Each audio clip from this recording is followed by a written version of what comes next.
Blue Devils. Good evening, everyone. Chuck Lamondola along with Chris Blake here in front of a jam-packed Garvey Rosenthal Stadium. And Chris, when you looked at the schedule, you knew that this was going to be a game that was going to draw a lot of attention. You got two top 10 teams, and you got two teams who are using this game really as a measuring stick to see where they are and where they want to go. And they're both coming off their first loss of the season. TCU at USC on Thursday afternoon. Duke to UCLA at home also on Thursday night. So this is a big one for both of them. Neither one wants to pick up their second loss of the season this early. Let's take a little deep dive into tonight's matchup. Well, looking at it, both teams coming off that loss. Mentioned UCLA having a heck of a road trip. They beat North Carolina also on the road earlier this afternoon. Duke has had 7 different players score this year, led by Michelle Cooper with 3 goals. They go 5 or 6 deep at the forward spot. And Messiah Bright has been as advertised to start the year for TCU. 4 goals combined last week against the likes of Santa Clara and UT Rio Grande Valley. Let's take a look at the starting lineups for tonight's matchup. First, for the visiting second-ranked Blue Devils from Duke. They're led by their goalkeeper, Ruthie Jones. She's played the majority of minutes in the net. She's fantastic. And then, as you mentioned, Chris, some outstanding forwards on this team and in the starting lineup.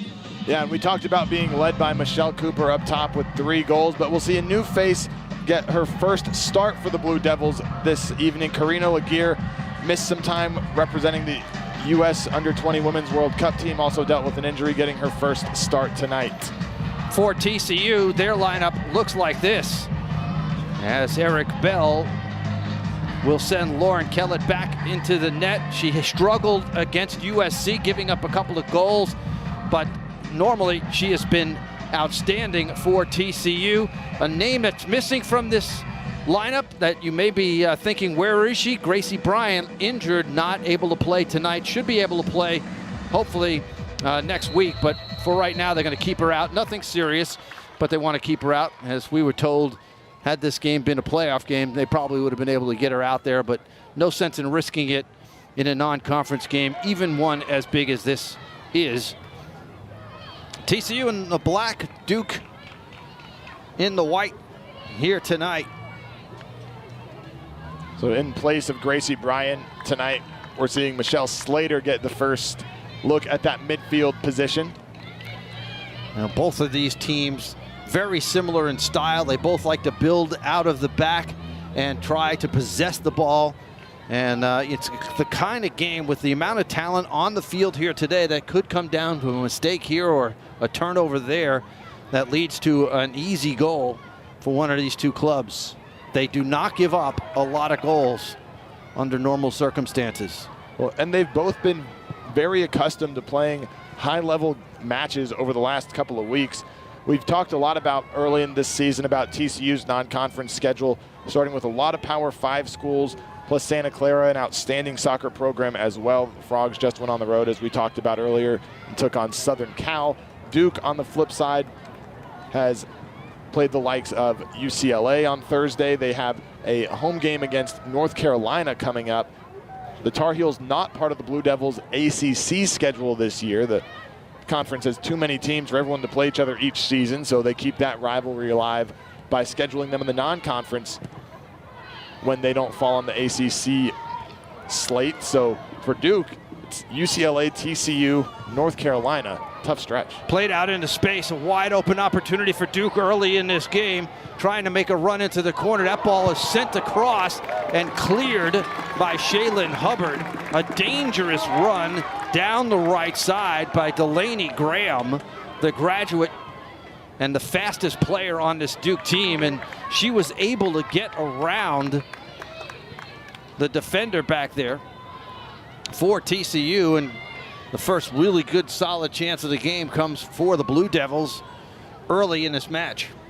Well, seeing how these Blue Devils forwards match up against the Frogs back line, to me, is going to be the key tonight. It's a very skilled and experienced group of Duke forwards. For TCU, we've talked about this as well. The back line does not have that kind of experience. Brenna Brossum started most of the games last season at center back, but Grace Coppinger getting just her second start there alongside Brossum tonight. Olivia Hassler and Shea Hubbard out wide for TCU. They've started there all season. And Shea, of course, started over 80 games at TCU. Chipped over the top. Messiah Bright with a chance right in front.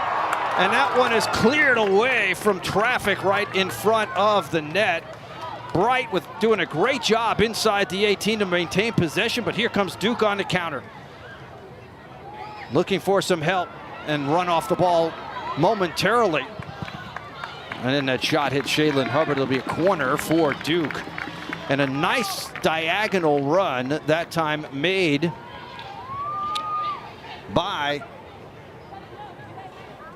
Michelle Cooper, who played on the U20 World Cup team and scored a goal. And you can see the dangerous attack for Duke. That one played across, punched away by Lauren Kellett. TCU runs it down, plays it out all the way towards midfield. It'll be a throw-in for the Blue Devils. But a couple of dangerous chances early on for Duke, and TCU able to hold firm. And Michelle Cooper showing off her speed and strength on that run. Had a defender running step for step with her and was just able to maintain possession of the ball, maintain the speed, use her body positioning to keep her off her back. TCU with a turnover, but Duke ends up getting the ball back. They'll play it all the way back to Ruthie Jones. Jones, the starter in goal for the majority of the minutes played so far this year. Her brother, Daniel Jones, was a 3-year starter for Duke at quarterback. Starter for the New York Football Giants the last couple of years. This one played towards the left.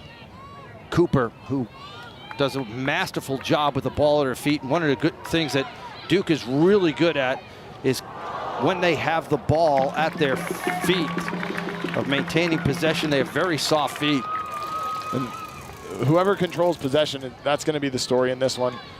Both teams like to possess the ball. They like to not necessarily go direct over the top, but keep possession and find those open spaces as they work their attack. Another interesting thing is going to be to see how Duke's formation impacts TCU's 4-3-3.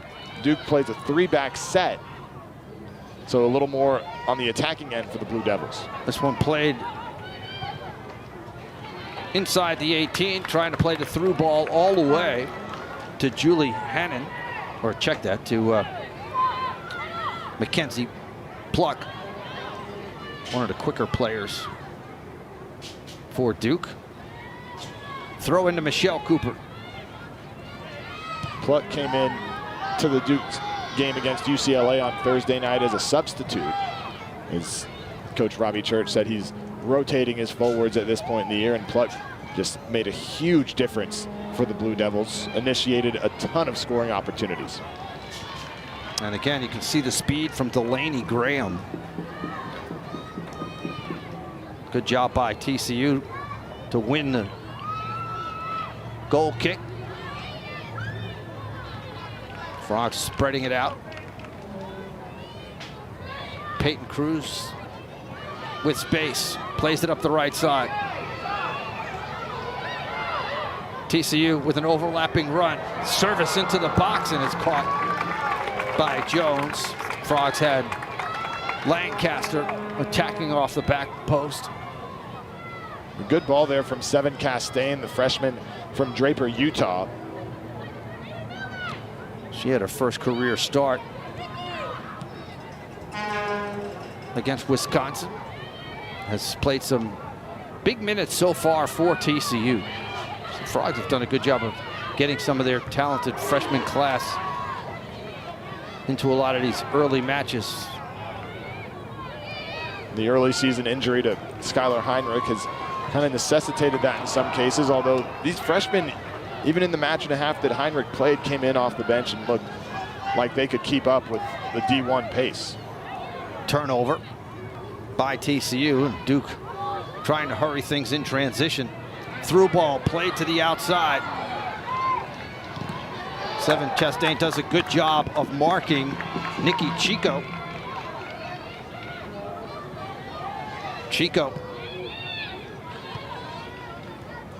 Duke making a lot of nice connections here in the middle. They play that one through.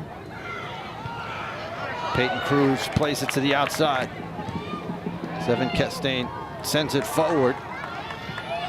Duke had some problems with USC when with UCLA, when UCLA played a little bit more direct to start the game against them, and they give up a quick goal.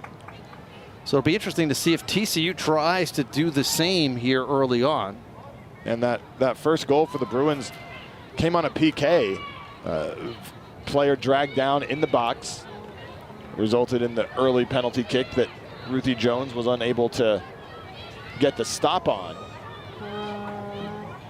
But certainly a result of playing that direct style where the defender is just trying to keep up step for step.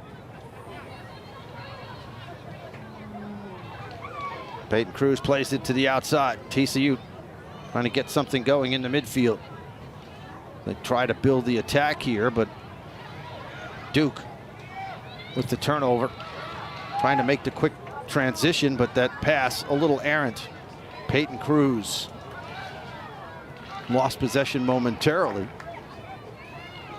Duke doing a good job of marking and really not allowing TCU any space to work, as their defensive pressure here early on in the middle third of the field causing some problems for TCU. Messiah Bright running almost the width of the field, trying to track down that ball.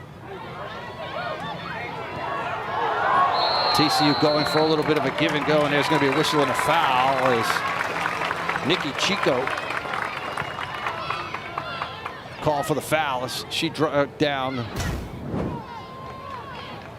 the TCU player on the outside. I believe that was Shaylin Hubbard who went to ground there. A little rain in the area earlier this afternoon. Not too much of it came down here. The field should be okay. Run down the middle, and Duke on the score sheet first, as Michelle Cooper, just making that run right down the middle of the field, was able to beat everybody one-on-one, and then just use the outside of her foot to get it past Lauren Kellett, and it's 1-0 Duke early in this one. It was deflected somewhere along the way to get past Kellett. But Cooper showing off that strength, that speed. Well, you can see why she's on the U20 World Cup team. Get another look at it here. Just takes over right at midfield, and that was it. Outrunning Oli Pena. Shaylin Hubbard using her upper body just to create enough space. Sneaks it by Kellett for her fourth goal of the season. And that was just a singular effort. Absolutely. On behalf of Michelle Cooper, the sophomore out of Clarkston, Michigan. Here comes TCU back the other way. A chance for the Horned Frogs, but the flag is up. It's offside. Seven Chastain making that run, but a half a step behind the Duke back line. The offside flag went up.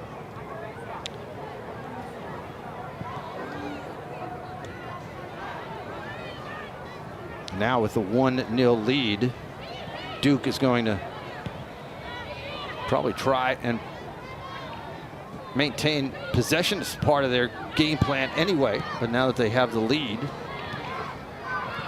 they'll be content not to sit on it, but certainly to just probe the TCU defense, and when they have an opportunity, take a chance. And it's going to be a priority for TCU, even more so now to be very crisp, very tight with their passes in crowded spaces. Just like that, Duke is pressing, ready to step into these lanes quickly. That ball played more direct over the top, and the shot goes wide. I think Cooper might have been trying to lead Mackenzie Pluck right there, but just mishit it a little bit. As Pluck was making a run down the left side of that formation. Well, not only does Duke have a plethora of great forwards that they can run in and out of the match, they have experience as well. I mean, Cooper's just a sophomore, but she's played some at the highest level. And you know, look at Pluck being a graduate student, so there's a lot of experience back there. We're up there. Brossop. Hubbard for TCU. Tries to play it over the top for 7 Chastain. Chastain unable to get there in time, but it's going to be a throw-in for the Horned Frogs as Ruthie Jones forced to just play it away from the front of the net. And Chastain here early has already made her presence known to the Duke defenders, put herself in position for a couple of scoring opportunities. And playing along that right side, the right side seems to be where TCU chooses to attack a lot of the time, more so than going down the left side of the field. Michelle Slater wins the corner for TCU. Frogs play it short. Chipped towards the 6. Headed away.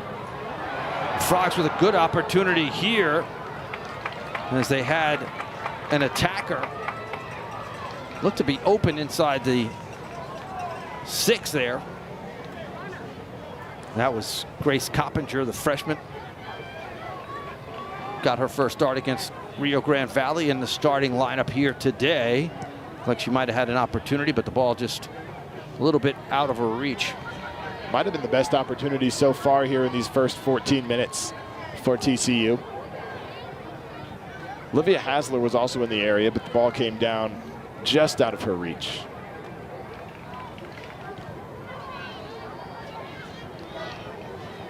And you can just see the discipline on Duke as TCU tries to shift the attack from one side to the other, and the Blue Devils just move as a unit. They do not vacate or change their spacing.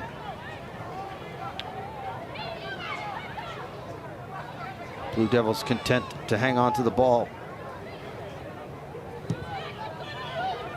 Playing that one forward. It'll be a goal kick for Lauren Kellett as she retrieves the ball before Michelle Cooper can get going.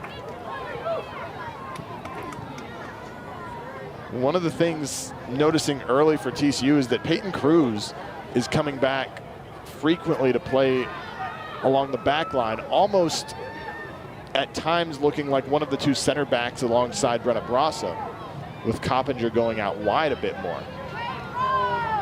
This one played all the way back by TCU, and Kellett will try and reset things for the Horned Frogs.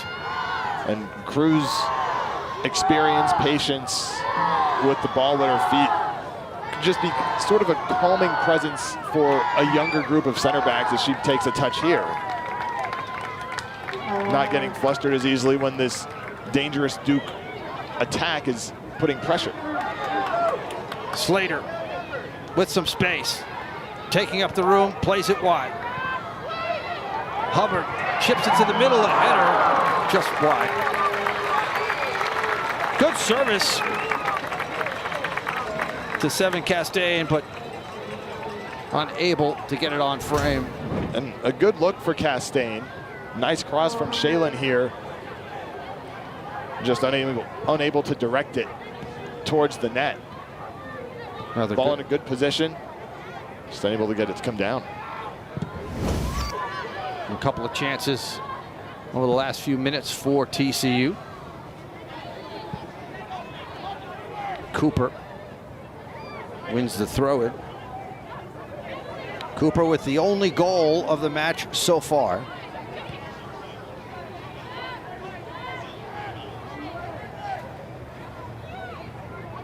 And it was an individual play by her to score the goal.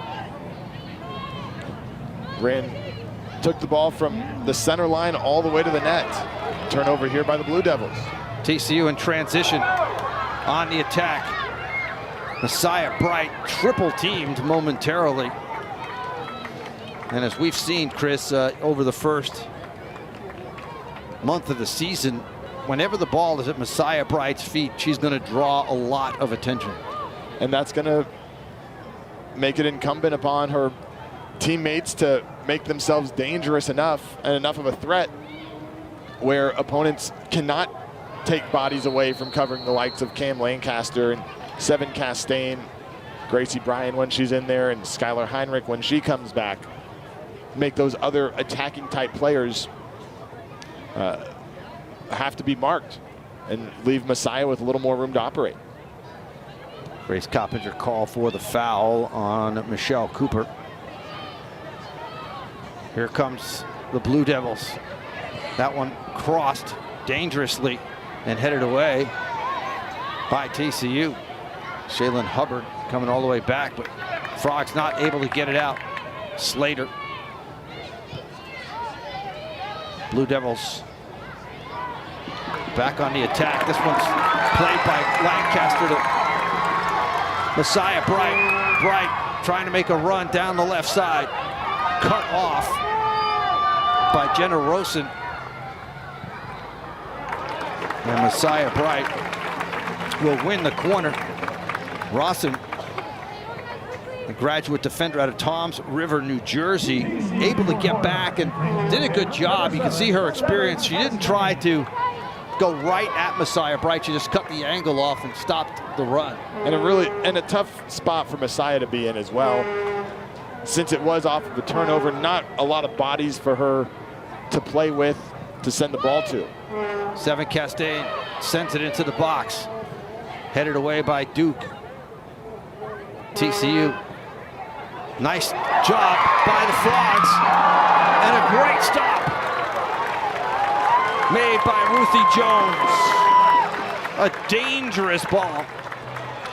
It looked like TCU was going to equalize on the great shot by Olivia Hassler, who was wide open, and this all starts with that little flick, and then Hassler had an opportunity, but it's Ruthie Jones coming up with a big stop. And just an incredible.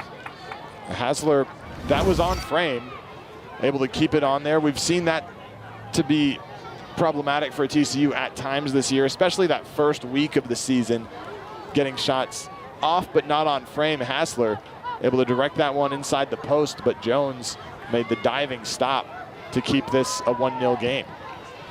And that was all started by the little flick by Cameron Lancaster. Put it in perfect spot as that went off the foot of Lancaster. Couldn't settle that first touch.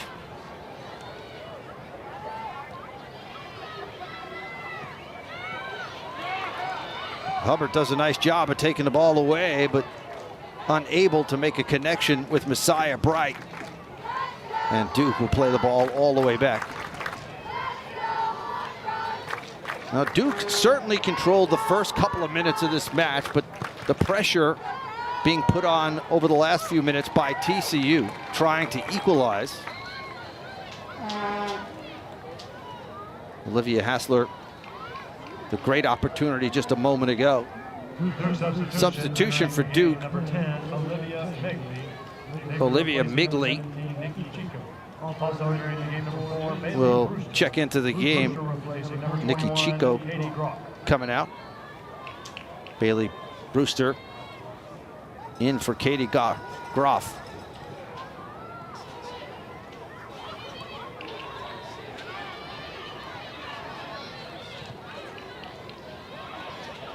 Played outside for Hubbard, will take up the space. All the way back. Cooper giving chase.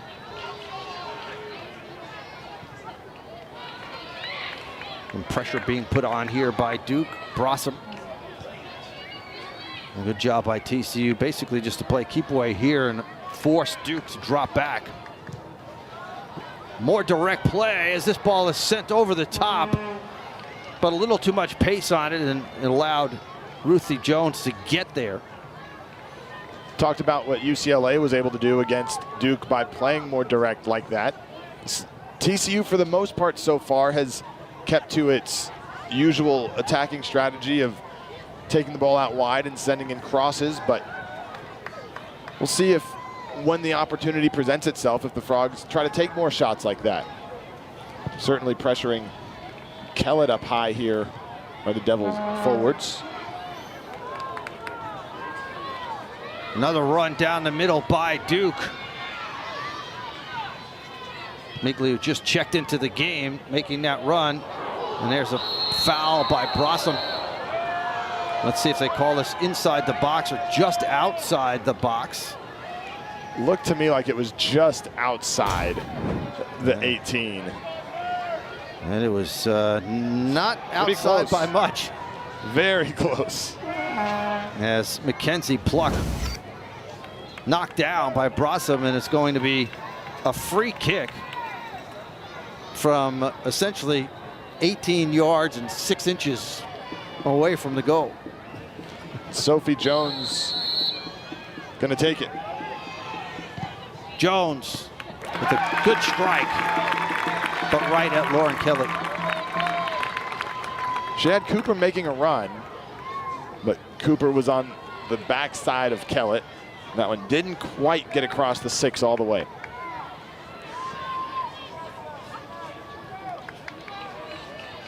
Peyton Cruz all the way back.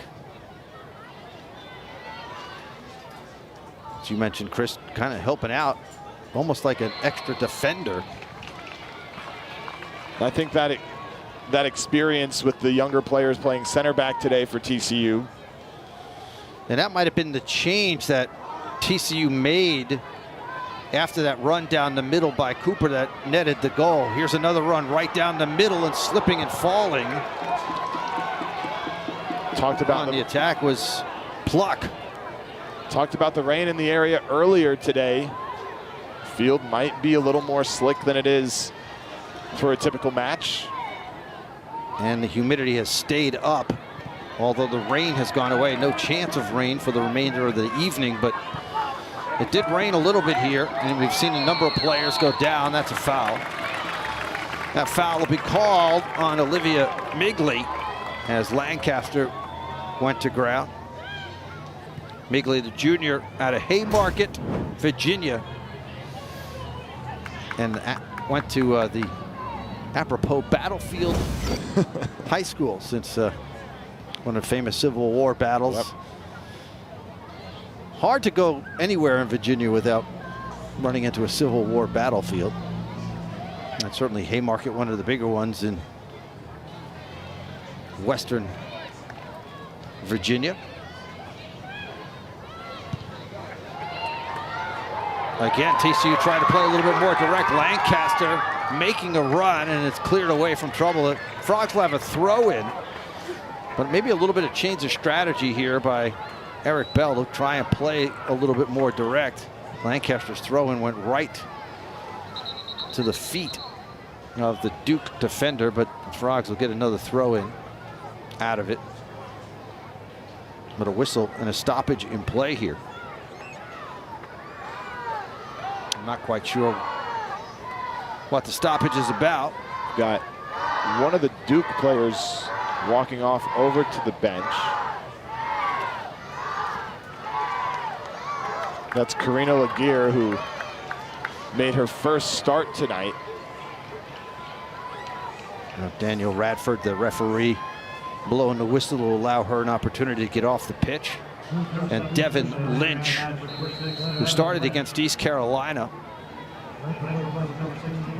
missed the UCLA game and the Charlotte game with an injury, just getting back into training and back into shape.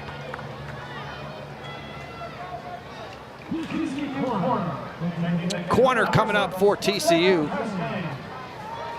Frogs have been very good on corners this season.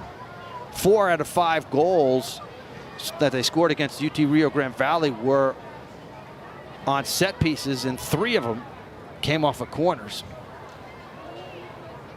And they've had a couple of good opportunities tonight off corner kicks. Both assists for Castaigne, who's got this one teed up, have come on corners.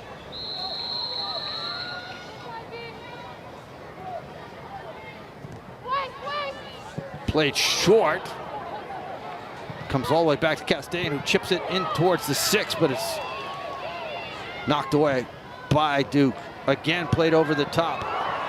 Bright with the ball at her feet, turns and sends it over the crossbar. A good look from Messiah Bright. This looked like just couldn't settle it all the way. There's a lot of bodies in there after Hubbard chips it back in to the 18. It hit Slater's shoulder, and then just a lot of traffic. Messiah tried to turn and get it on frame in a hurry. Just didn't really have time. And about 4 white jerseys converging on her right at the 6. So she just figured maybe I can get on top of it, squeeze it underneath the crossbar, but unable to do so. TCU in transition. Lost the ball momentarily, trying to get it back. And a lot more pressure here from the Frogs as they are trying to equalize this one. A couple good looks for TCU in the last 10 minutes or so. Ruthie Jones made the great save on the Olivia Hasler shot from inside the 18. Peyton Cruz is going to play it all the way back.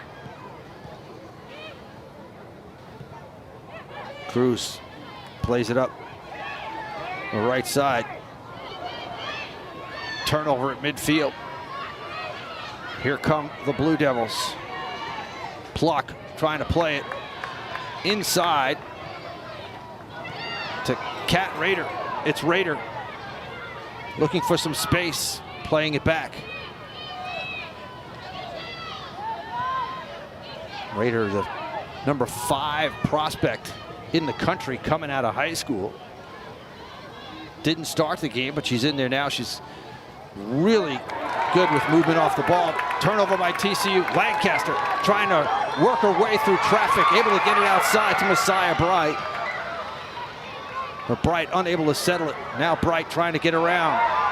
Able to work her way inside to 6. A tough angle shot by Messiah Bright, and a nice stop by Ruthie Jones. Messiah Bright working hard to get that shot off, almost squeezed that one in. Great individual effort here for Bright. Gets outside, able to work around the defender to the end line, and instead of sending a cross, she's able to get it with her left foot to create that angle. But Ruthie Jones there for the stop. You could see her look back to see if she had any help in the middle, and I think she realized that there were no dark jerseys making runs down the center of the field, so it was either work your way in and try to take a shot or see if you could get a corner out of the deal. Castaigne had been making a run, but pulled up a little bit. Maybe she thought Messiah was going to do something different with it. Would have been on sides. The furthest defender was all the way step for step with right along the end line. Yeah. No doubt, but Messiah still able to get the shot off. So the shots now even 5 apiece. 2 shots on goal, although one of them has gone in for Duke. Couple of good opportunities over the last 10 minutes for TCU. Just unable to find the back of the net thus far.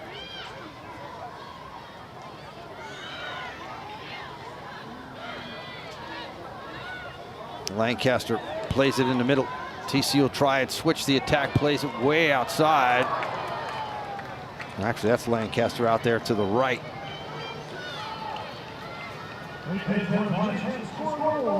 The double ponytail got me.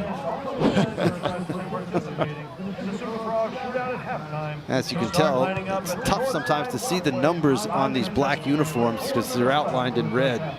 And the numbers are purple, I think. Yeah, dark purple. So a lot of times we're going off of headwear or the way the hair is. Turnover. Peyton Cruz lost the ball. Coming back was Migley. Be a throw in for Duke, but before that happens, a couple of substitutions. TCU will make a substitution, as will Duke. Gracie Bryant has 5 points this season, but she rolled an ankle in the last home game and has not been able to play.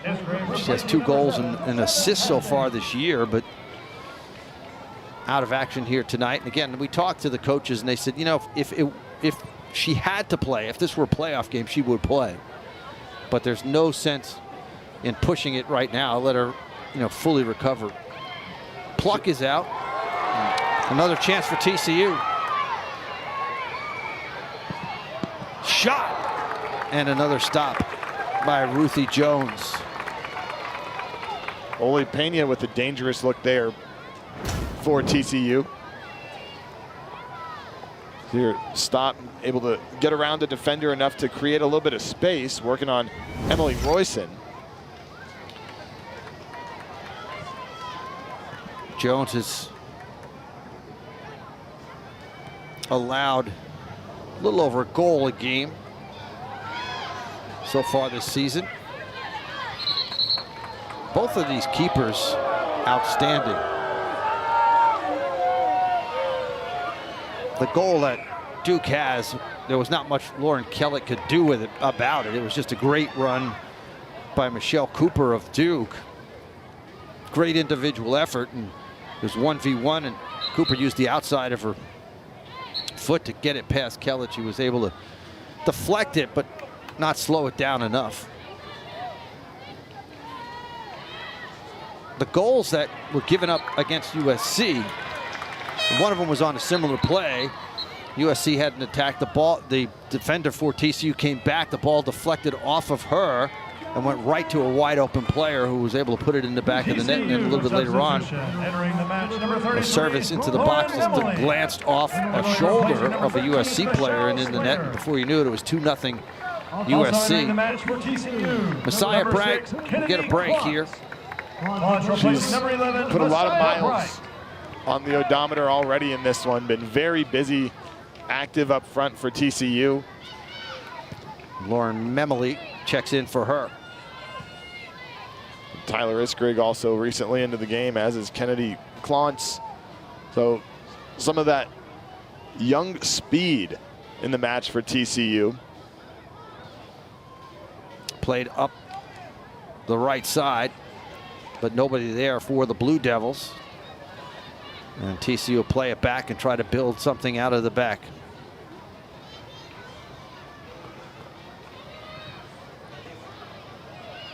Be curious to see if TCU changes its attacking strategy to be a little less direct now with Bright out of the game and Iskrig in. We've seen Tyler Iskrig deliver some really on-point corner kicks so far this season.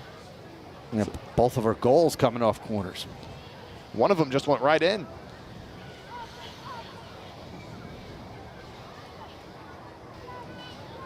TCU's done a good job of possessing the ball and making Duke play in their defensive third of the field for the most part here in the first half, but it is 1-0. Through ball a little too long down the left side. As that pass, that time intended for Memely. The huge crowd here. They sold 2,900 tickets. Substitution coming for TCU. Hennessy coming in for Lancaster. They sold 2,900 tickets before the match started, plus the walk-up, and you can see the huge crowd here. They're also standing back on the road behind the Duke goal. And they're lined up along the railing all the way behind us for the most part. Yeah, 3 deep. So a lot of eyes in Fort Worth wanted to come see this one. Match up 2 of the top 6 teams in the country. Throw in. Won by Migley. Shaylin Hubbard unable to maintain possession.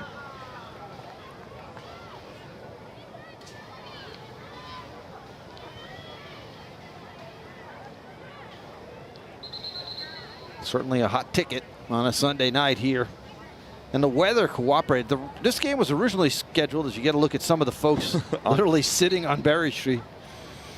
Hey, you know, if the stands are full, that's not a bad place to watch it from. Yeah, there you go. Good view. Tomorrow's a holiday. Maybe a lot of people can skip work tomorrow, or they're off. No classes tomorrow. Yeah, and a perfect night. Temperatures just in the 70s. This game was originally slated to start at 1 o'clock, but Robbie Church asked to move the game back to 7 because of the expected heat here in Fort Worth. It actually turned out to be cool. Might have gotten a break from the rain, though, had it started at 1 o'clock. That's true. Doubt he checked the forecast that far out, though. Migley gets it back for Watkins. That'll be a throw in.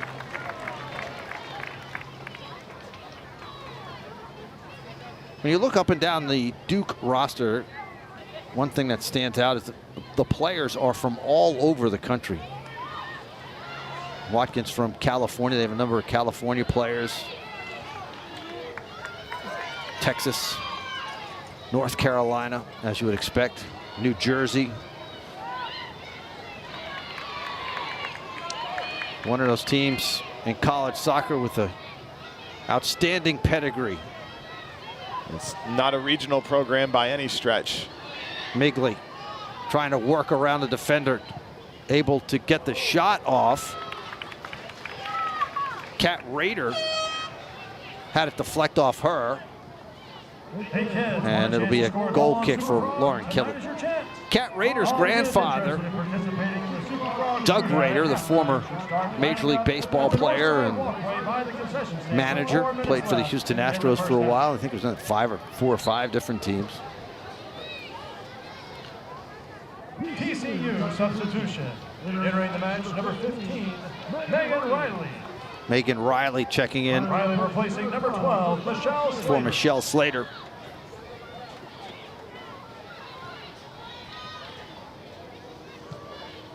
Both of these teams extremely disciplined. Now TCU starting to be a national program as well. We had the opportunity to meet a couple of recruits who were on campus prior to the game. We were talking to the coaching staff, and they're from all over New York and Minnesota, New Jersey, Ohio.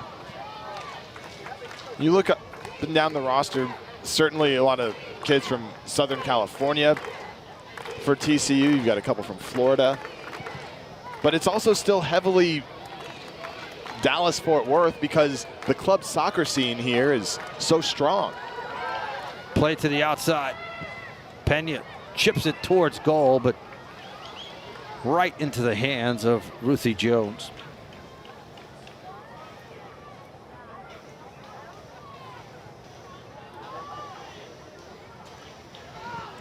A lot of DFW, a lot of Frisco, Louisville, Collin County, Denton County, kind of that area kids on the TCU roster.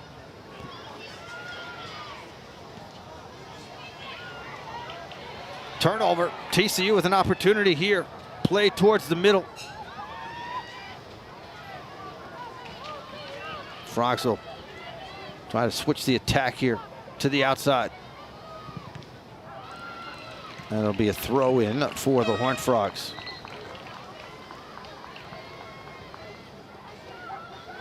Making that run on the outside. Tyler Iskrig. out of Arlington, went to Arlington Martin High School, played for Solar SC, one of the better clubs here in the Metroplex.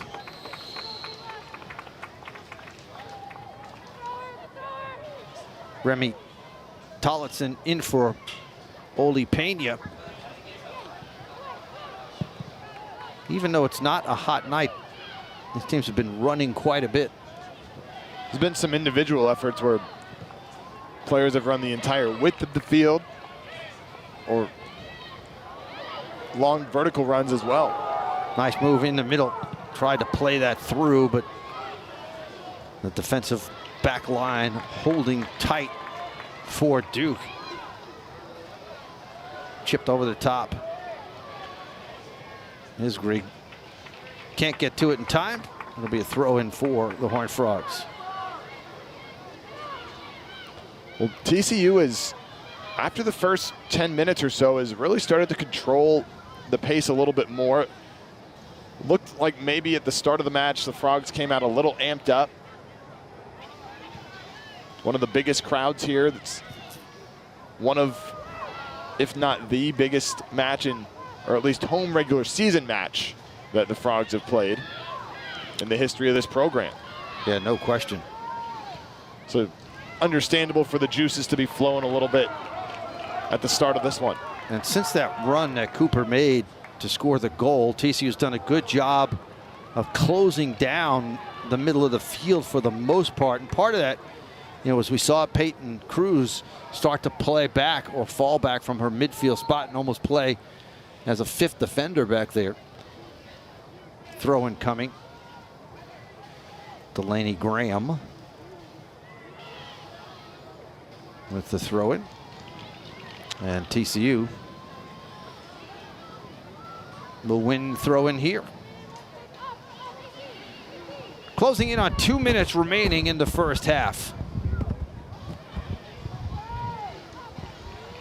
The Frogs have done a good job of possessing the ball. Then they've had a couple of good opportunities, just unable to find the back of the net. All in all, with the exception of the score, I would think the TCU coaching staff would be pretty happy with what's transpired through the first 45 minutes or so of this game. 44 minutes. TCU over the last 35 minutes has been a lot more careful with the ball. Turnovers have been limited here later in the first half. Trip, you go out across the country to take on the #1 and #2 teams in the nation and come away with wins in both matches. This is a tough spot for Duke. Duke had the game against UCLA on Thursday night. They traveled here to TCU to take on the Horned Frogs, and then they will play North Carolina on Thursday as well. As we take a look at the coaching resume for Eric Bell in his 11th season here, you see his record. He's appeared in the last 6 NCAA tournaments and won the first ever TCU Big 12 tournament title back in 2021. He's gotten the team to the Elite 8. And when you talk to Eric Bell, he certainly has visions of much bigger things. He's been the coach of the year twice in the Big 12. But when you talk to this coaching staff, it's like, hey, you know, we want to win the Big 12, but that's not the ultimate goal. No, you got to start with the stuff that you can control closer to home. But then, of course, there's Robbie Church, who has elevated a program to such heights. 3 College Cup appearances in 22 seasons as the Duke head coach for Robbie Church. Team went to the Elite 8 last year, 2-time ACC Coach of the Year. And Eric Bell, they've kind of reached this level where the Sweet 16 has kind of become not the norm, because that's still high heights to get to, but they want to break through that. They want to get to a College Cup. They want to be one of the last 4 teams standing. Robbie Church has done that a few times. Duke lost under him in a national championship game once. They have not won a title under Robbie Church. You saw it to his right, assistant coach Carla Overbeck, who played on the women's national team in the mid-90s. That great national team that won the World Cup and really set the tone for women's soccer here in the United States. She's been with the program for 30 years, played at Duke. And then after she graduated, Never left. Never left. Continued to play on the national team. They let her play while she was coaching. And we were talking earlier before the match, not just setting the tone for women's soccer, but for women's sports in general in the United States. Yeah, no question about it. That team sold out matches in the Rose Bowl, Giants Stadium in New York. I mean, it was a happening. And she was a big part of that.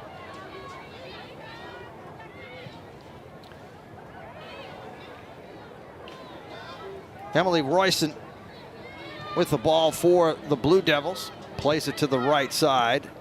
Jenna Royson, her sister, on the ball, but TCU with the turnover. Chip forward for Messiah Bright. Turns and tries to make a run into the box. Chips it inside. Knocked down. Michelle Slater, no whistle as the referee says play on. That was very close to a penalty inside the box. They play it outside wide. TCU trying to get things going. Nice ball by Shaylin Hubbard as she played it through the legs of the defender. And TCU will win the corner. So out of the locker room, TCU with some early pressure trying to equalize. And they will have a corner here. They play it short. Lancaster able to run it down, trying to get around her marker. The shot knocked away. What a shot by Lancaster, and what the ability to create space there. She was marked by Pluck tightly and able to just use her speed, turn on the jets, and get around her. And they go again. And another great save by Ruthie Jones. This one goes out of bounds. It'll be another corner for TCU. Jones has come up big twice in this game. Stopped Hassler in the first half and made a great save there on that strike from Lancaster. Let's see what TCU chooses to do here. They went short last corner. This one sent to the far post over the head of Messiah Bright, and Duke just elects to play it away from the front of the goal and gives themselves a little bit of breathing room here. Castaigne delivered a good ball there. Messiah Bright and Grace Coppinger both in the area. It's maybe a little bit too strong. The short corners to Lancaster were an interesting play that created a little bit of space both times they tried it. Cooper trying to play that ball through, and a good job by TCU on the back line as the defender came back and just shielded. The Duke player making that run right down the middle, allowing Kellett to get to the ball. And really, you know, if you looked at this game, aside from the score, you know, TCU's played extremely well. Yeah, it's been a very even match so far. Both teams have had their stretches where they've possessed the ball and created chances. You could argue TCU's put more direct pressure on the keeper, Ruthie Jones, than Duke has on the Horned Frogs keeper, Lauren Kellett, with the exception of the early goals scored by Cooper. Kellett forced to make just one save. 4 saves by Jones, and a couple of stellar ones at that. Throw in for the Horned Frogs as they look to go quickly. They'll play it down the line. Slater wins the corner for TCU. So another corner for TCU is Michelle Slater able to keep the defender off the ball. Castaigne will set up the corner. Plays it out towards the 6. Bright was making a run in. There's a whistle and a foul. And they're going to call the foul, I think, on Messiah Bright. right near the penalty spot. As Messiah was going for that ball, she kind of got tangled up with the defender. And that was Groff. On the foul against Messiah Bright. So we take another look at it. If it was on Bright, there wasn't a lot there. It just kind of looked like the defender fell. That was Groff. And maybe it was just a stoppage in play for the injury. No card was issued. And there's a whistle, and that will definitely be a foul. As Cameron Lancaster went to ground, and the foul is on Olivia Migley. Well, Lancaster had a golden opportunity to equalize from about 15 yards out, only to be stonewalled by Ruthie Jones, who made a great save. Peyton Cruz waiting for the whistle. Sends it to the center of the field. Horned Frogs able to run it down. And they're going to win another corner. If TCU can continue to create chances like this and earn corner kicks, they'll probably take that. That's one of the strengths of this team. 9th corner of the match coming up as they play it short again to Lancaster, and this time Lancaster sends it over everyone's head. That time Cam just couldn't get all the way around and square herself to the goal.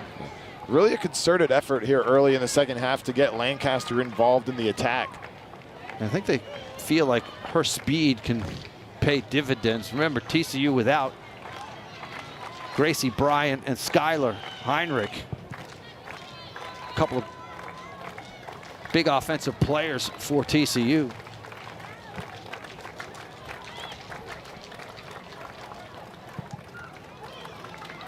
TCU's not wasting any time putting pressure on the Blue Devils here in the second half. Every time they get a chance at a restart, whether it's a throw in, a corner kick, or Kellett picks up the ball and net, they're getting restarted very quickly. They want to keep the pressure on.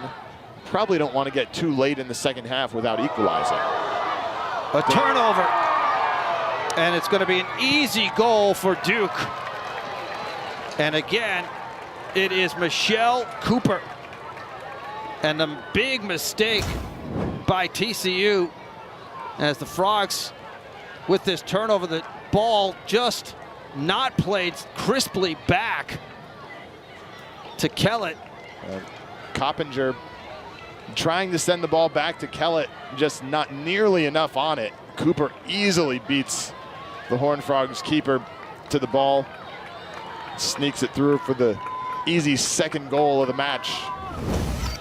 And that is probably, and this is just me surmising, you know, Grace Coppinger's just a freshman, and that is probably her not recognizing how fast Michelle Cooper is. Like, you know, she probably hasn't seen anyone in high school with that kind of speed and power. And so, you know, she figured, well, I got plenty of time to get it back to Lauren, and Coppinger just jumped upon it. Time of the goal, the 53rd minute. We talked at the start of the match that these forwards and the TCU back line were going to be a place to watch in this one, and so far that's been where the two Duke goals have come from. It's from Cooper just taking balls away from TCU defenders and winding up 1v1 against Kellett. That's been two individual efforts. Obviously, that one off the turnover, really not much she had to do once she got possession of the ball. TCU now finds themselves down by 2. They play it to the outside. Run down by Hassler. Out to Pena. Played in and then punched away from Seven Castaigne. And the referee is going to have a word with Castaigne as Ruthie Jones and Castaigne collided here. Nice ball by Pena. Castaigne, I think, tried to pull up, but was already too far into the area.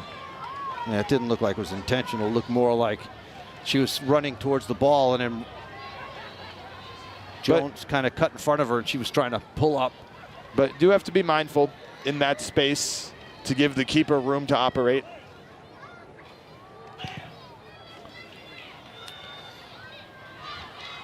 Played forward by Jones. Unfortunately, Jones is fine after the collision. Opportunity again here for the Blue Devils. Graham using her speed. TCU unable to get it out.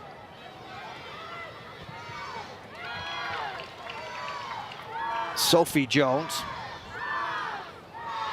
gives the ball up, and that shot goes wide. And now for TCU, down 2, the complexion of the game changes dramatically. So now all of a sudden you've got to push numbers forward.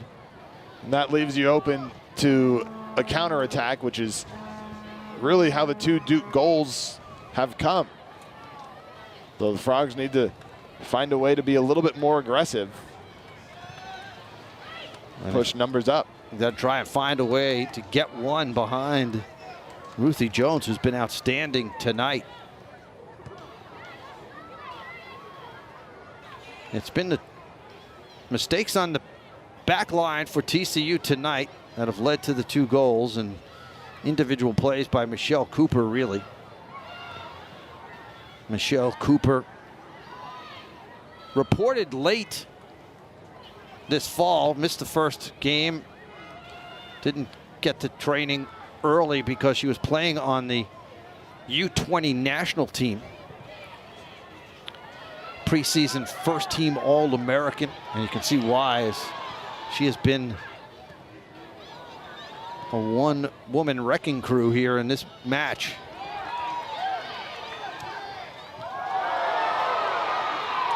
The referee says play on as TCU has a player down. Frogs trying to find the back of the net against Ruthie Jones.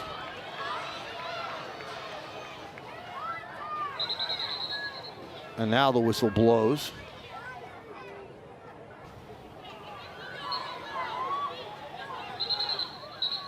As the referee, and you can see, I think it was Chastain who had her shirt grabbed. Yep, that should have been a foul on Cooper. Cooper grabbed her jersey, tugged it, and then kind of pushed her to the ground all in one motion, but no call by Daniel Radford. I think the ball wasn't in the area anymore, so Radford not looking in that direction.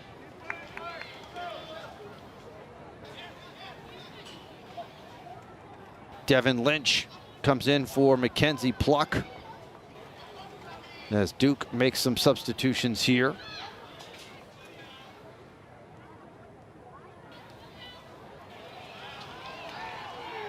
There'll be a throw in for the Blue Devils.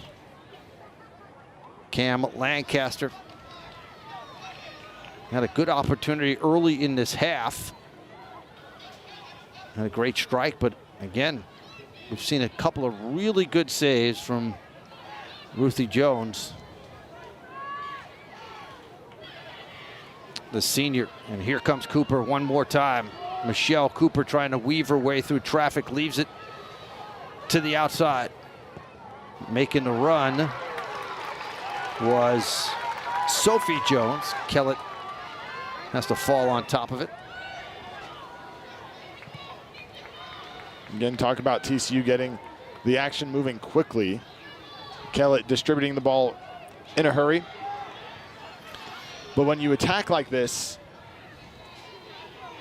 it's a difficult thing to sustain for long stretches of game action because it is so taxing. No whistle there, and that's going to... And TCU is going to get a booking after a no call on some serious contact going the other way. Cooper starting to get a little bit reckless, and Peyton Cruz wasn't standing for it. Yeah, Peyton Cruz. Eric Bell is getting booked as well.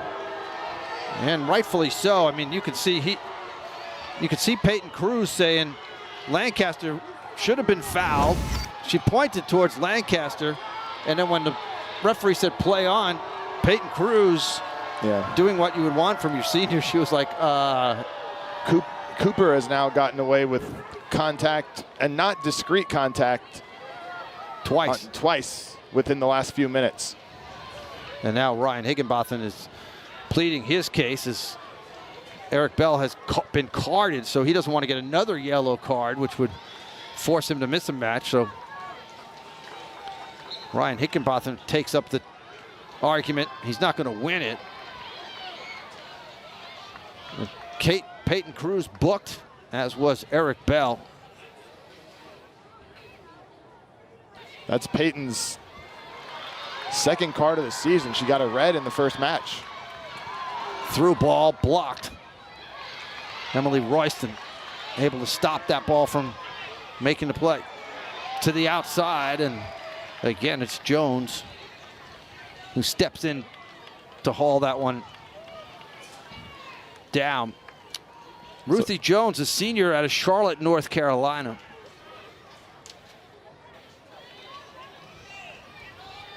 Talked about the fact that her brother's the quarterback for the New York Giants after a career at Duke. So an athletic family. She's made a couple of athletic saves in this one. Yeah, TCU's probably best chance of the night was the save she made on an Olivia Hasler shot from 10 or 12 yards out. Hasler tried to sneak it inside the post, and another turnover. And another easy goal for Duke. Kat Rader just puts it in the back of the net. And another mistake in the back by TCU on the turnover. So this through ball is played, and then they just a little bit of miscommunication there on the back line as we take another look at it here. Kellett came out of the net, and I'm not sure who she ran into there. I believe it was Hasler. And just an easy cleanup for Rader, and this game is turned quickly in Duke's favor. Duke substitution. Entering the match, number 17. Rader with her third goal of the season coming in the 60th minute, so two mistakes on the back line. The first goal by Michelle Cooper really just was an all individual effort. She just was able to battle her way right through the center of the TCU back line and score the goal. But the second and third goal have come really on mistakes made by TCU. And more than just a giveaway, just on miscommunication. That both of them found Kellett well out of her net, trying to play the ball back to her both times. First, Grace Coppinger trying to play the ball back to Kellett, and Cooper swooped in for the easy score. And then Hasler and Kellett collided for the Raider goal. Lancaster trying to send that ball towards the sixth. Bright from a sharp angle. And they're going to say it was out of bounds. It'll be a goal kick, and looks like that's Messiah Bright, who's down and slow to get up. TCU definitely does not want to see her. There was some contact there along the end line when she first touched the ball. I think she got hit in the face. Nope, just a grab, but maybe lost her balance as she started to skid out of bounds. Yeah, it looked like her cleat might have caught once she got out of bounds there, and might have rolled the ankle just a little bit. Fortunately, she appears to be okay. Sophie Jones checks out. Maggie Graham will check in for her. Well, TCU in the first half really was outplaying Duke, and honestly, to start the second half, TCU was playing very well, but 2 critical mistakes. And it was, by the way, Olivia Hassler who ran into Kellett, which allowed the last goal that Raider scored.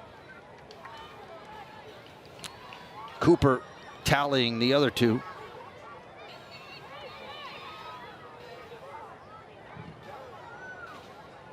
Well, certainly not the result or the score that this substantial crowd here was hoping for. They were hoping, obviously, for TCU victory or a game that would go into the final moments. A little more physical play here. This one's starting to get a little bit chippy. The official trying to maintain control. It's been a 3-0 game, especially with the way the goals have been scored. Tempers can start to flare a little bit. A little frustration maybe starting to creep in as Slater trying to mark a player. Brossum comes all the way back.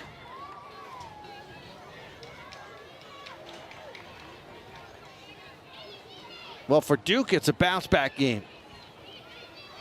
They found themselves on the wrong end of a 2-1 decision to UCLA on Thursday night. Traveled to Fort Worth yesterday. They're going to stay here overnight and then leave tomorrow. But it's a bounce-back game that the Blue Devils really needed, as did the Horned Frogs after the 3-0 loss.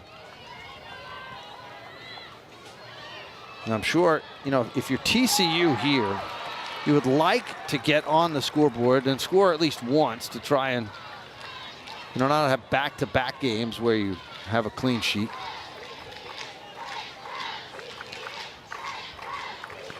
Crowd trying to will a little bit of energy, a little momentum back into TCU's favor. It gets a little tough when you're down 3-0.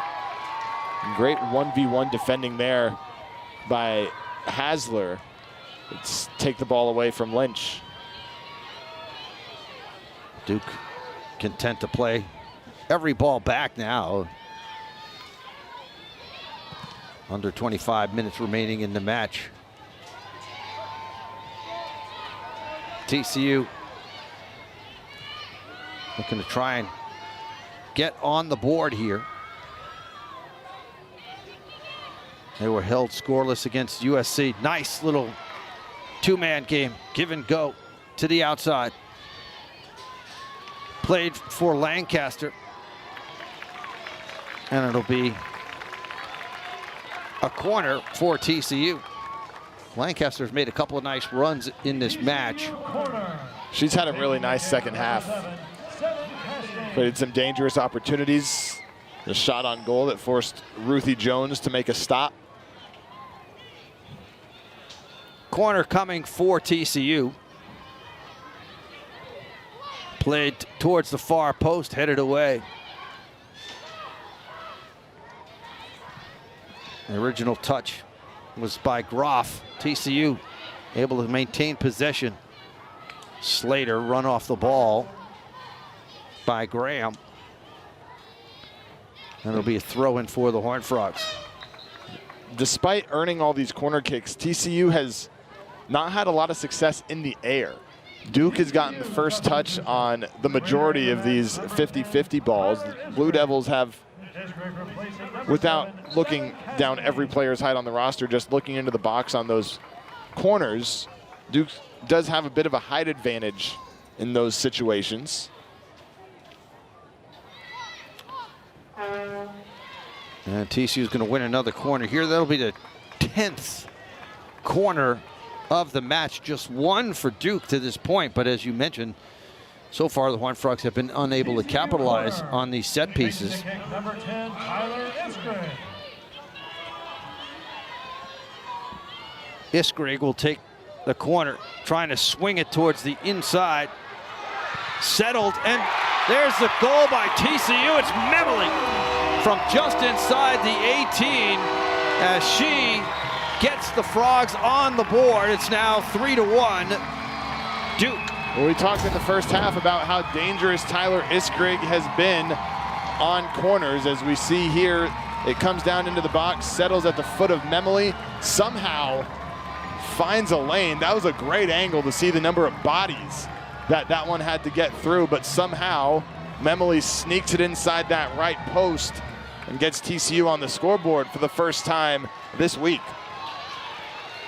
And that was a case of Jones being totally screened. She had no idea where that ball was. There were about 5 or 6 bodies in between her and Memoli. And once Memoli made the strike, nothing Jones could do about it. Well, TCU on the board. And now how big was that last goal TCU by Raider? By number 33, Lauren Memoli. Be interesting. TCU will no doubt continue to attack here, put a lot of pressure on Duke. If they can get another one quickly, makes this thing a little more interesting. No question. Played all the way back for Kellett. For Memoli, that's her first goal of the year. Played outside. TCU trying to make something happen. And a pretty good run that time by Isgrig, who wins the throw-in.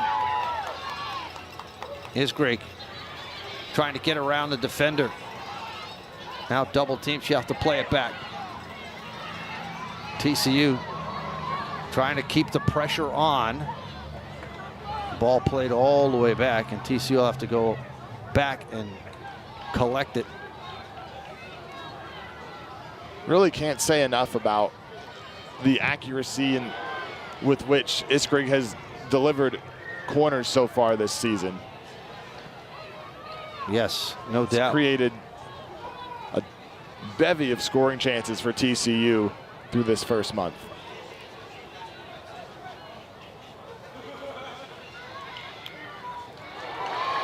Frogs looking to play this one over the top. That was Messiah Bright.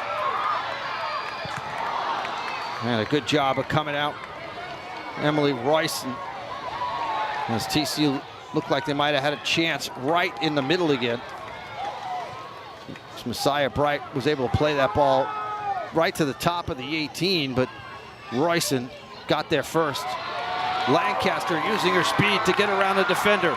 Lancaster plays it across. Nobody there for TCU.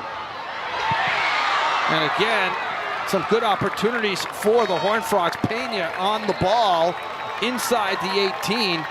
But that was Lancaster again, just turning on the Jets, getting around the defenders you see here. And then a real nice cross, just nobody there. Yep. And then another one, Pena tried to get one across too, and again, a couple of attackers caught on their back foot when that one went across. So TCU really seems to have been energized by the Memoli goal, putting heavy pressure on the Blue Devils here. They try to throw it all the way in. Chance for the Horned Frogs, and Memoli almost had another one. Tried to use the side of her foot to redirect it. And again, Ruthie Jones with a nice stop. This one comes down to Memoli. Just could not settle it down. Jones was there to settle things down. Pressure by TCU as they continue to try and get back in this game. One of the dangers that we're seeing here of applying all this pressure is leaving yourself open to a counter. Kellett does a good job of running that down, and she'll start it quickly as she sends it out to the right side. Lancaster being marked as knocked out. Slater.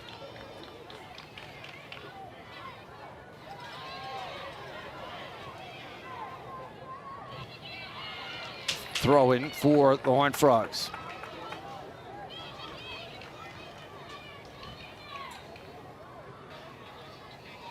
Shaylin Hubbard was about to throw it in, and she'll give way.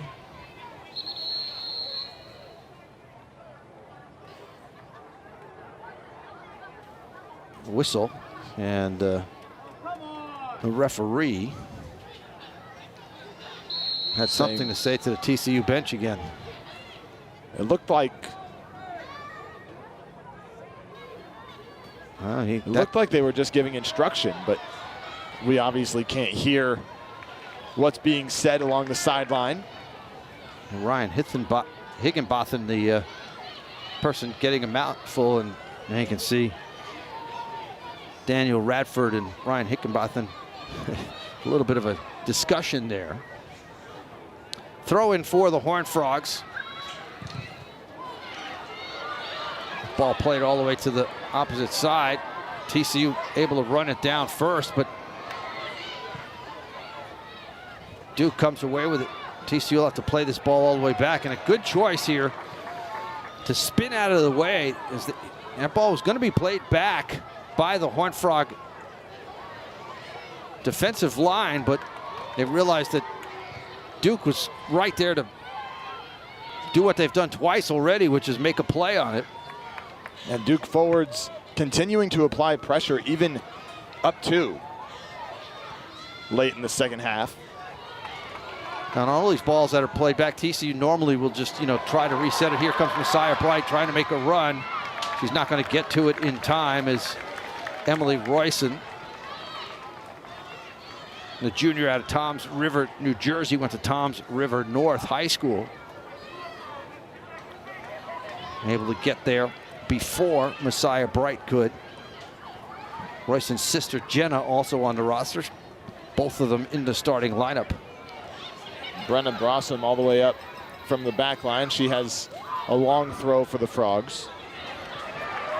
Corner for TCU as it's headed out of bounds by Emily Royson. TCU corner. Taking the kick, number 10, Another corner. Tyler Tyler Iskrig. Iskrig. This is where she's dangerous. She bends it towards the far post. TCU with an opportunity off the rebound. Shaylin Hubbard able to get a touch, but couldn't really settle it. And Jones able to punch it, but it doesn't get very far. And Hubbard pops it up straight into the air over the crossbar on the attempt on the rebound.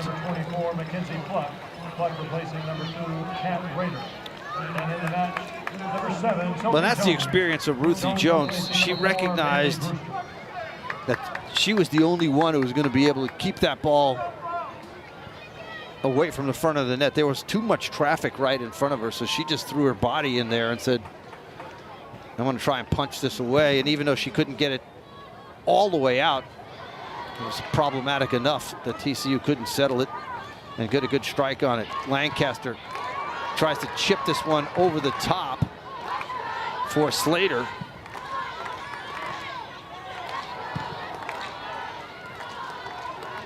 Cooper trying to come all the way back and run this one down. We've seen her twice back there come away with balls.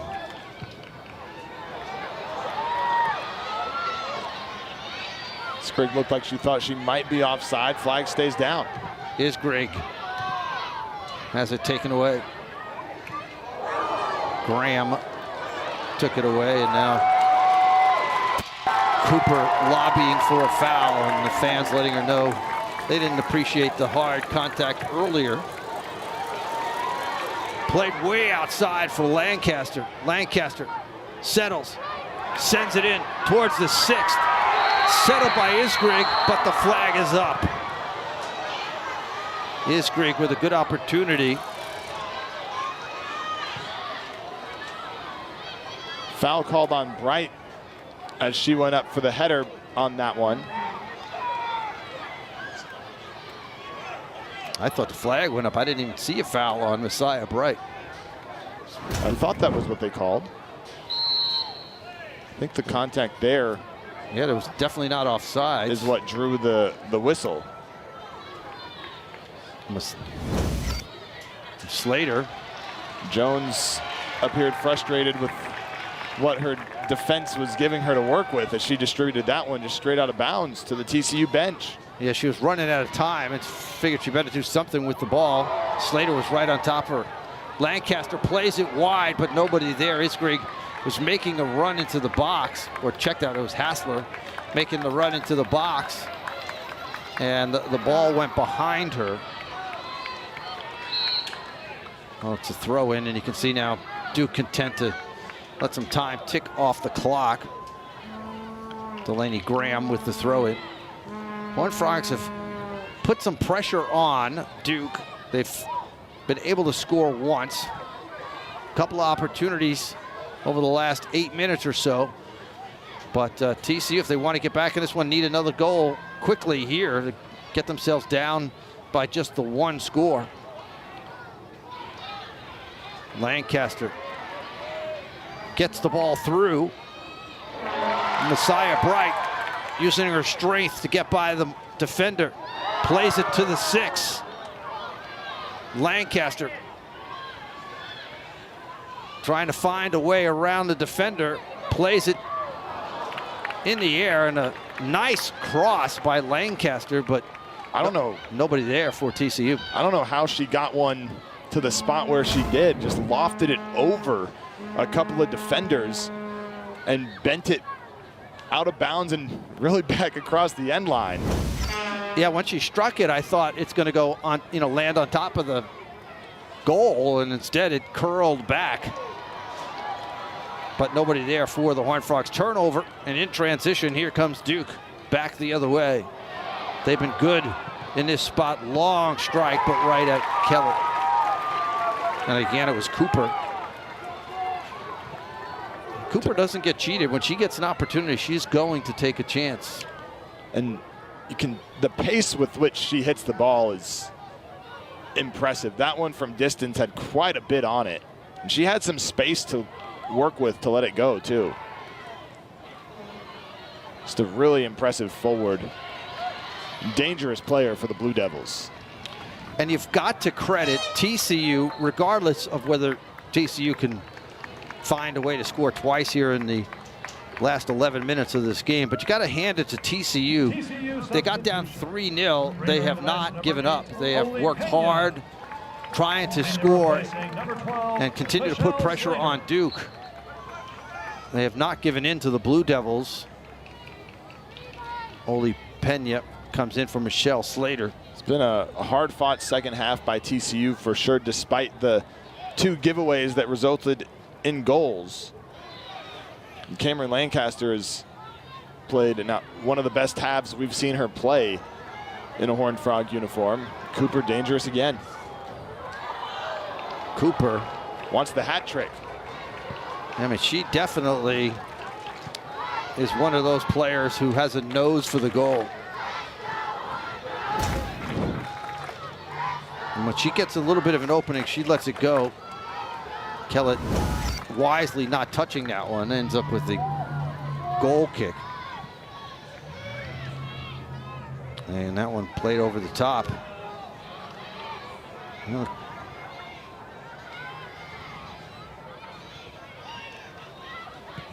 Graham inside for Cooper. And now Duke playing a little bit of keep away with the Horned Frogs. Well, TCU, we talked about this at the start of the second half, played with such urgency for so long in this half.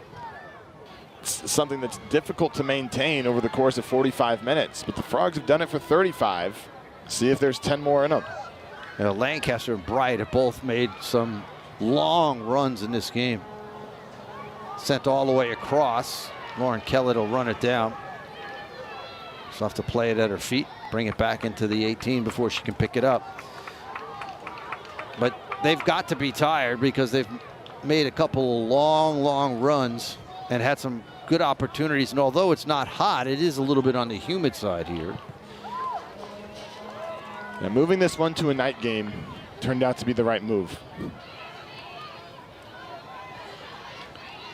Played along the sideline. Duke content to play it back, play it forward. Nobody there for the Blue Devils, but time is on Duke's side with a 2-goal lead. Frogs looking to switch the attack here a little bit. I'm gonna play that up. Isgrig looking for some space. Graham played it away from trouble.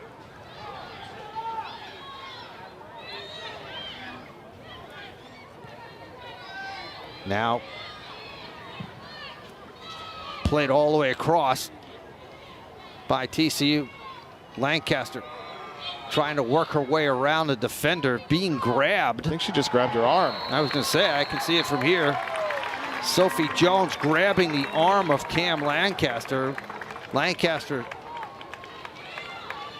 fouled, but you can see a couple of times right there. She grabbed her hand and then she grabs her arm again. The first one was well before the whistle was blown, but Isgrig with another opportunity for a dangerous set piece.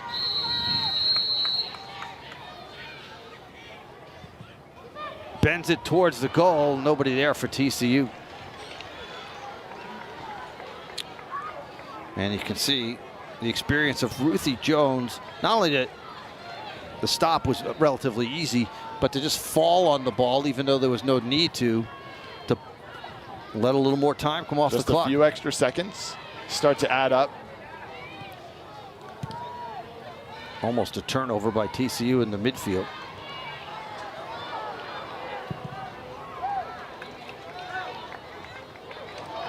Lancaster trying to beat the defender. So is Messiah Bright. It's Lancaster who gets there first.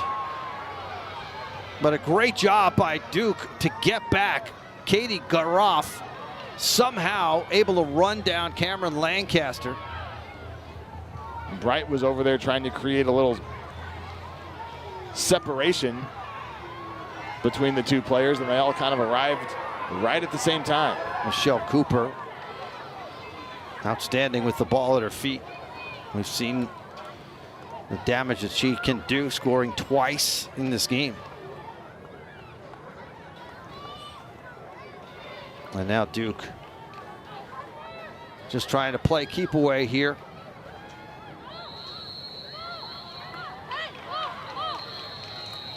And a whistle. And I think they're going to call the foul on Brossum. The yellow came out. I didn't see him book him though, did he? I guess he did. Guess it must have been against Duke. Another giveaway by the Horned Frogs. Pena forced to foul. I mean, Cooper was once again headed right down the middle and coming in on goal. You can see her right here. There is nobody between her and the keeper. One defender back for the Horned Frogs. A foul just outside the 18, but you can see how dangerous Michelle Cooper is. Just about every time she gets the ball in the attacking third, she's a danger to score. That yellow card before was on Mackenzie Pluck. That'll be a free kick for the Blue Devils just beyond the 18. They'll wisely they'll take their time here. 7 Castaigne will check into the game, and they did card Oli Pena on that last foul.